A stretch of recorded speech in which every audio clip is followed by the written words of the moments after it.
Getting late in the season, and check it out. New top 25 rankings. Georgia takes the throne at the number one ranked spot at 9-0, 7-0 in the conference. Ohio State jumps up to number two. They've been down at the bottom, struggling to get up in the top five all year long due to one loss, but they're undefeated, 6-0 in the conference, 8-1 record of the season.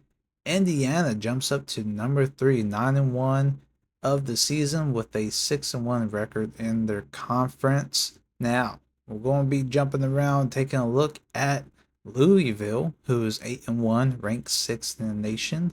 Duke, shockingly undefeated in their conference, 8-1 of the season, ranked at the eighth spot. That's crazy to see. Pittsburgh 8-1 of the season, 6-0 in the conference, ranked at 13. Oregon drops down to number 14. Bama is making their way back up with a 6-3 record, 4-2 in the conference at 16th spot. There's some fresh faces reaching in the top 25. We got Missouri at number 22 with a 6-3 record, 3-2 in the conference. Tulane right next to him at 23, 7-2 record of the season, undefeated in their conference with a 5-0 record. Then we got Auburn at 24 with a 6-4 record, 4-3 in their conference, and then Arizona State just staying in at 25 with a 6-3 record, 4-2 in their conference. So, guys, this has been a continuous change. It's shocking to see the top 25 right now. Let's see how it continues out throughout the remainder of the season, as we're going to get into our next match. Who is supposedly a very terrible team? These are the teams that you can never underestimate because anything can happen and an upset is always on the horizon. But it's a team that we should definitely dominate with ease against, and that's going to be Missouri State. Their season record is only one win and eight losses. They're 0-5 in the conference. Guys, taking a look at their quarterback, Jacob Clark, is a senior, 6'5 at 220 pounds. He is under 50% completion at 47. He has been throwing a ton of yards with 2,416 passing yards of the season, 16 total touchdowns, and 6 interceptions. As we end up getting ball first, nothing really happened for our first possession drive. Missouri State comes onto the field, and check it out. Second play in, and this is our second turnover from our defense all year long, as we end up causing a fumble earlier on in the season, and this is our first ever interception turnover of the season. So it's very rare that our defense makes these type of plays, and it's great to witness that we finally made up for our horrible start to this game as our defense comes into play. Both our offense and defense has been going up and down throughout the season, but I have seen some positive improvements. Third and 12, where we struggle as we head into our next possession drive. Can we pick up this first down? We throw a check down pass to our big boy tight end, who almost ends up getting a first down, 4th and inches, instead going for it. We end up settling for a field goal as the second quarter kicks off. We flip sides. The sun is not against our kicker's face, so we was able to knock down this 45-yard field goal attempt. Which I'm kind of shocked because all year long our field goal kicker has been missing chip shot field goal kicks, very short range. And the fact that he nailed the long one, kind of surprising, not gonna lie. But we do get the first points on the board as Missouri State ends up going downfield against us late in the second quarter and ends up scoring right before the first half finishes. That is a momentum killer against us because they do start off the second half with first possession. It was back and forth, 4-and-out drives as Missouri State gets the ball. They head into the fourth quarter with a very successful drive. They get near the red zone, and can our red zone defense come in clutch once again, as our red zone defense has been performing decently lately in the last couple of games. We get them down to third and goal. Can we stop them? Make a turnover here? This is what we desperately need. They run the option, and we end up stuffing the quarterback. And check out this risky call. Missouri State decides to go for it. They think they can get it. Well, can they?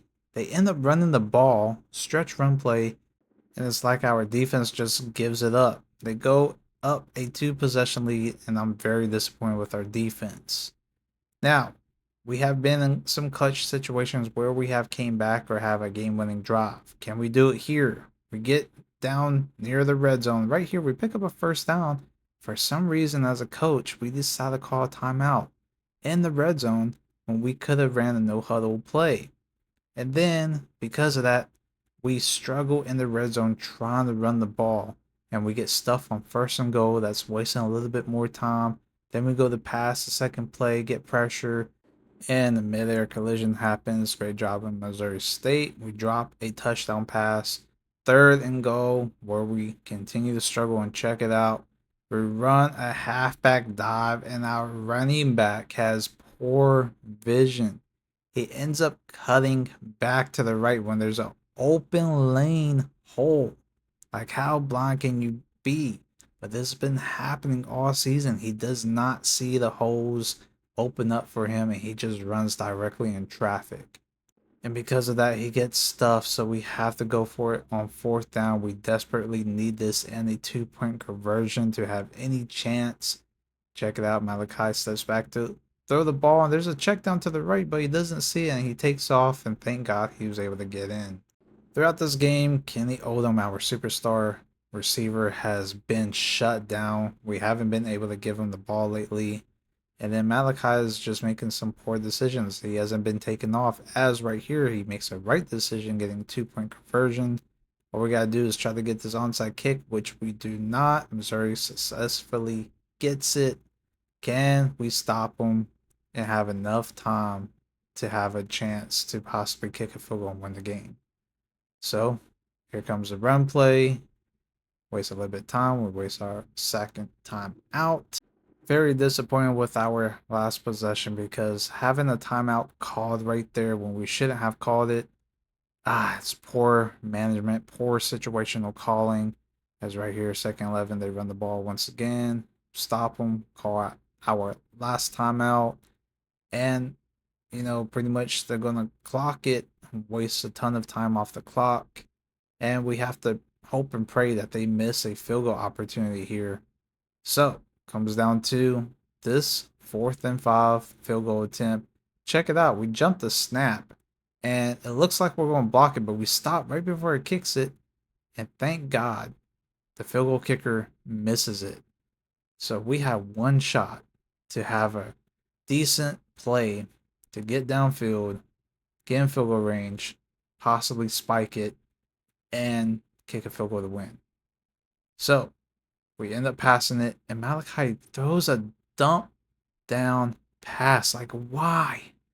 And because of that wastes his time. We have to hurry up to the line and spike the ball. Just poor decision making by Malachi Nelson, which happened last game. Can we connect to our superstar speedster receiver Kenny Odom at the bottom of your screen? Hail Mary, chuck and pray, play, and Malachi throws it to the right, and unfortunately we can't come down with it. Very disappointed with the in-game results. We had the opportunity. Poor decision making by Malachi is like he has no situational awareness. And it's another disappointing loss. And this is more embarrassing because we just got beat by a 1-8 terrible team, and this shouldn't have happened. So I feel like after losing the previous game, the negativity just rubbed off into this match.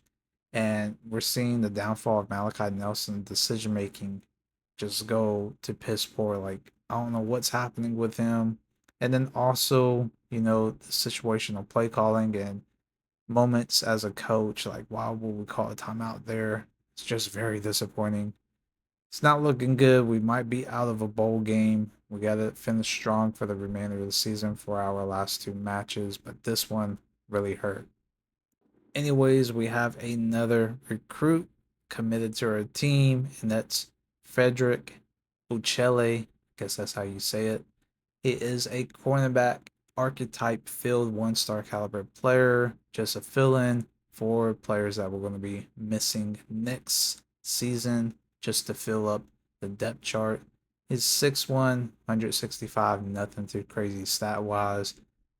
Hopefully we can build him up and have a great off-season training. I'm looking forward to the off-season training with a bunch of players, especially the recruits that we brought in. Hopefully we can build them up quicker that way heading into next season. So we got to see what happens.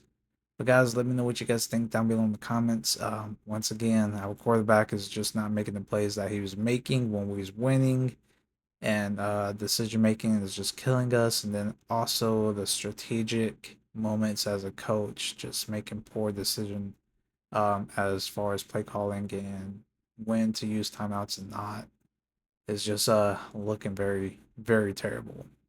Other than that, I'll see you guys in the next one. I'm out. Peace.